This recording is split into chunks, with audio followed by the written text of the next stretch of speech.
ናቸው። ለምንድን ነው ልክ ናቸው? ልማድ አለ።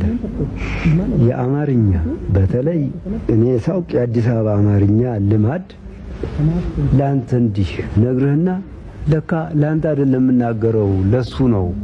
እንደዚህ አይነት ልማድ አላት እቺ ቋንቋ። ቅኔ ቆንጆ ነበር። ምክንያቱስ ቅኔ የሚጽፈውና የሚያነበው እኩል መጽሐፍ ቅዱስን ምናምኑንም ያውቃሉ።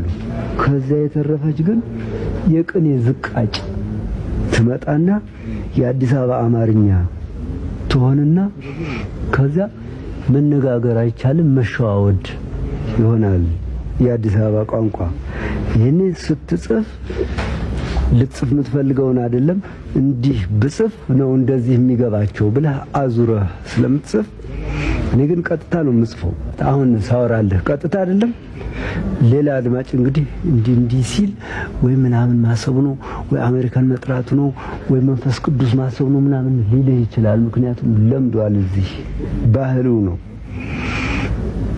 አማርኛ ልትከስር ትንሽ ነበር የቀራት አዲስ አበባ ውስጥ ግን አይቻለው። በጣም ወጣት ደራሲያን ዝም ብለው ቀጥታ ነው የሚጽፉት።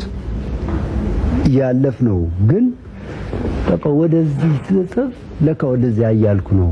እኔ ደግሞ እንደዛ አይደለም። ስለዚህ እምለው ነው እንጂ የምትሰማኝ ምን ማለቱ ይሆን ካልክ ምንም ማለት አይደለም። ምላትን ብቻ ነው የምለው።